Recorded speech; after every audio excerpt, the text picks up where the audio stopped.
విచారణలో భాగంగా రెండో రోజు కవితపై ఈడీ ప్రశ్నల వర్షం కురిపిస్తోంది. ఢిల్లీ లిక్కర్ స్కామ్లో మీ పాత్ర ఏంటి? ఢిల్లీ ఎక్సైజ్ పాలసీలో టెండర్ల కోసం ఆ ప్రభుత్వానికి ఇచ్చిన 100 కోట్ల ముడుపులు ఎక్కడి నుంచి వచ్చాయి? ఆ 100 కోట్ల రూపాయలు మీకు ఎవరెవరు సమకూర్చారు? లిక్కర్ స్కామ్ డీలింగ్తో వచ్చిన 192 కోట్లు ఏం చేశారు? సౌత్ గ్రూప్తో మీకు ఎలాంటి సంబంధం ఉంది? ఢిల్లీ హైదరాబాద్లో జరిగిన సమావేశాల్లో పాల్గొన్నారా అంటూ ఈడీ అధికారులు గుచ్చి ప్రశ్నిస్తున్నట్టుగా తెలుస్తుంది. ఇక కేజ్రీవాల్ సిసోడియాతో చర్చలు జరిపారా? రామచంద్ర పిల్లైతో మీకున్న సంబంధం ఏంటి? రామచంద్ర పిల్లైకి ₹1 కోటి ఎందుకు ఇప్పించారనే కోణంలో కూడా ఈడీ అధికారులు కవితను ప్రశ్నిస్తున్నట్టుగా తెలుస్తుంది. ఇక మరోవైపు ఫోన్లను ఎందుకు ధ్వంసం చేశారు? చాటింగ్ ఎందుకు డిలీట్ చేశారు? ఆధారాలు ముందు పెట్టి మరీ కవితను ఇరుకున పెడుతున్నట్టుగా తెలుస్తుంది ఈడీ అధికారులు. మొత్తం మీద చాలా లోతుగా కవితను ఇంటరాగేట్ చేస్తున్నారు ఈడీ అధికారులు. విచారణలో భాగంగా ఇవాళ రెండో రోజు లిక్కర్ స్కామ్ అలాగే మనీ లాండరింగ్ సంబంధించి చాలా లోతుగా ప్రశ్నిస్తున్నట్టుగా తెలుస్తుంది ఈడీ అధికారులు. ప్రధానంగా ఆధారాలు ముందు పెట్టి మరీ కవితను ఇరుకున పెడుతున్నట్టుగా తెలుస్తుంది అధికారులు. ముఖ్యంగా ఆధారాలను ఎందుకు ధ్వంసం చేశారు? అలాగే రామచంద్ర పిల్లైతో మీకున్న సంబంధం ఏంటి? ఇక కేజ్రీవాల్ సిసోడియాతో చర్చలు జరిపారా? మీరు ముడుపులుగా తీసుకున్నటువంటి డబ్బును ఏం చేశారు? సౌత్ గ్రూప్తో ఉన్నటువంటి లింక్స్ ఏంటి? ఢిల్లీ హైదరాబాద్లో మీరు ఎలాంటి సమావేశాల్లో పాల్గొన్నారు అనే అంశాలపై చాలా గుచ్చి ప్రశ్నిస్తున్నట్టుగా తెలుస్తుంది. ఎస్, మా ప్రతినిధి రామకృష్ణ లైవ్లో జాయిన్ అవుతున్నారు. రామకృష్ణ, ఇవాళ రెండో రోజు ఇంటరాగేషన్ ఎలా సాగుతుంది? ముఖ్యంగా కవితపై ఈడీ ప్రశ్నల వర్షం కురిపిస్తున్నట్టుగా తెలుస్తుంది. ఇంటరాగేషన్ ఏ రకంగా సాగుతోంది? ఇప్పుడు మనం ఎన్ఫోర్స్మెంట్ డైరెక్టరేట్ కార్యాలయంలో ఉన్నాము. ఈ కార్యాలయంలోని 2nd ఫ్లోర్ లోనే కవితను విచారిస్తున్నారు. మరి కవితపై ప్రశ్నల వర్షాన్ని కురిపిస్తుంది ఎన్ఫోర్స్మెంట్ డైరెక్టరేట్.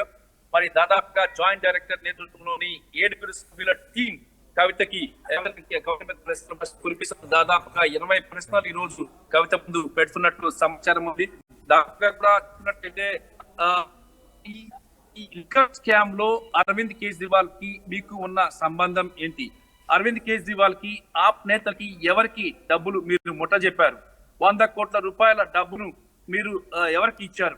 మనీ లాండరింగ్ పాల్పడిన నేపథ్యంలో మొత్తంగా మీకు ఆప్ నుంచి కానీ ఈ లిక్కర్ స్కామ్ లాబీ వల్ల మీకు వచ్చినటువంటి 192 కోట్లు ఏం చేశారు?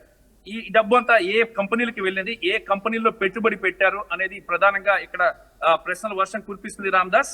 మరి అయితే కవిత కూడా చాలా ఈ ప్రశ్నకు ఉక్కిరిబిక్కిరైతున్నారు. తనకి ఏ పాపం తెలియదని చెప్పి కవిత చెప్తున్నారు.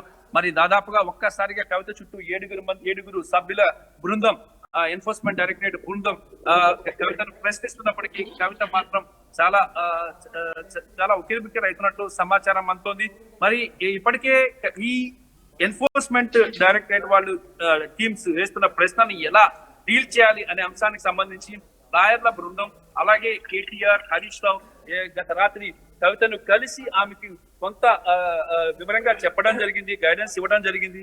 ఇచ్చినప్పటికీ కూడా కవితలో కొంత బాధ చాలా ఉంది. ఆమె నిన్న ఇక్కడికి వస్తున్నప్పుడే ఆమె ఫేస్ చాలా డల్ గా ఉంది, చాలా బాధలో కవిత ఉన్నారు.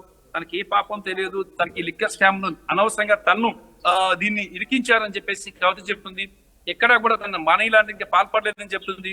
కోర్టు విచారణలో ఉన్నప్పుడు అరెస్ట్ చేసి ఇక్కడ బలవంతంగా తీసుకొచ్చారు అని చెప్తుంది. కోర్టు ఉత్తర్వులను కూడా పాటించట్లేదని చెప్తుంది. మరి ఇక్కడ ఎన్ఫోర్స్మెంట్ డైరెక్టరేట్ కార్యాలయంలో అధికారులు వస్తున్నారు, వెళ్తున్నారు, మనం చూస్తున్నాము. మరి చాలా మంది అధికారులు వస్తున్నారు. మరి వీళ్ళందరూ కూడా కవితపై ప్రశ్నల వర్షాన్ని కురిపిస్తున్నారు. ప్రశ్నల వర్షానికి కవిత కొంత ఇబ్బందికరమైన పరిస్థితిని ఎదుర్కొంటున్నారు. అయినప్పటికీ కూడా డాక్టర్ల బృందాన్ని కూడా పక్కన ఉంచారు. కవితకి పల్స్ రేటు తగ్గుతున్న, బీపీ, హై బీపీ అలాగే హార్ట్ పల్స్ రేటు కూడా కొంత స్టెబుల్ గా లేనట్టు తెలుస్తోంది. మరి ఈ నేపథ్యంలో డాక్టర్ కూడా అక్కడ రెడీగా సిద్ధంగా ఉంచారు. కవిత ఈ ప్రశ్నలన్నిటికీ సమాధానం చెబితేనే ఆమెను మరి కస్టడీ పొడిగించకుండా ఆమెను కంటిన్యూ తొందరగా బయటికి రిలీజ్ చేసే అవకాశం ఉంది. లేదంటే ఇప్పుడు 7 రోజులు ఉన్న కస్టడీని 14 రోజులు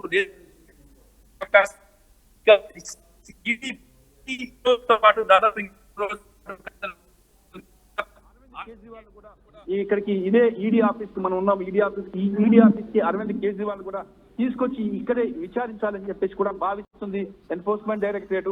అరవింద్ కేజ్రీవాల్ ని టార్గెట్ గా పెట్టుకుంది కవిత. చాలా స్మాల్ పీస్ కవితని ఎరగా వేసి అరవింద్ కేజ్రీవాల్ ని తీసుకురావడం, అరవింద్ కేజ్రీవాల్ పాత్రని, అలాగే లిక్కర్ పాలసీలో కవిత పాత్రని, వీటన్నిటిని కూడా బయట పెట్టాలని ఈడీ చేస్తున్న ప్రయత్నానికి కవిత ఎంతవరకు సమాధానం ఇస్తారు?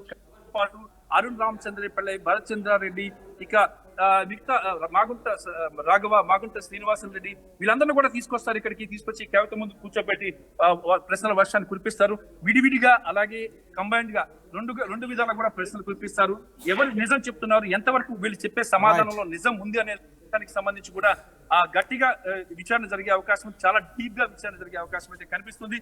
ముఖ్యంగా కవితకి వచ్చిన డబ్బు ఎక్కడికి వెళ్ళింది, ఈ డబ్బుని ఎక్కడ తీసుకెళ్లారు, విదేశాలకు తరలించారనే అంశం ఒక కీలకమైన సమాచారం ఎన్ఫోర్స్మెంట్ డైరెక్టరేట్ దగ్గర ఉంది. ఏ దేశాలకు ఈ డబ్బును తరలించారు, కంటైనర్లలో డబ్బుని విదేశాలకు తరలించినట్టు కవిత తరలించినట్టు ఇక్కడ ఈడీ చెప్తోంది. మరి ఈ సమాచారానికి సంబంధించి కవిత దగ్గర నుంచి చాలా కీలకమైన సమాచారాన్ని రాబట్టాలి ఎలాగైనా సరే అని చెప్పి చూస్తున్నారు. దాంతో పాటు ఆమ్ ఆద్మీ పార్టీకి చెందిన నేతలు, ఇక అరవింద్ కేజ్రీవాల్ తో పాటు ఇంకా ఎవరెవరితో లిక్కర్ పాలసీలో మీరు పార్టిసిపేట్ చేశారు, లిక్కర్ పాలసీలో మీరు ఎందుకు ఎంటర్ కావాల్సి వచ్చింది, దాంతో పాటు ఇక మీ పర్సంటేజ్ ఎంత, టోటల్ గా ఈ లిక్కర్ బిజినెస్ లో మీ పర్సంటేజ్ ఎంత ఉందని చెప్పేసి.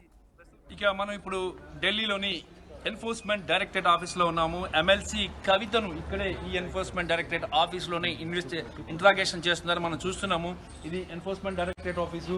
ఈ ఆఫీస్ లోని సెకండ్ ఫ్లోర్ లో కవితను ఇన్వెస్టిగేషన్ చేస్తున్నారు. దాదాపుగా 6 సభ్యుల బృందం, జాయింట్ డైరెక్టర్ నేతృత్వంలోని 6 సభ్యుల బృందం కవితపై ప్రశ్నల వర్షాన్ని కురిపిస్తున్నారు. కవిత ఉక్కిరి బిక్కిరి అవుతున్నారు ఈడీ ప్రశ్నల వర్షానికి. దాదాపుగా ఈ రోజు చూసుకున్నట్టుగైతే 20 ప్రశ్నలు కవిత ముందు సంధించారు. ఒక్కొక్క ప్రశ్నను అడుగుతున్నప్పటికీ కూడా కవిత నుంచి సమాధానం పర్ఫెక్ట్ గా వస్తేనే ఈ కస్టడీ ఇలా త్వరలో బెయిల్ వస్తుంది, లేదంటే మాత్రం ఈడీ కస్టడీ మరో 7 రోజుల పాటు పొడిగే అవకాశం ఉంది. ఈడీ స్ట్రాంగ్ గా కవితను హెచ్చరించినట్లు తెలుస్తోంది. పూర్తిగా విచారణకు సహకరించాలని చెప్పేసి కూడా కవితని కోరుతున్నారు.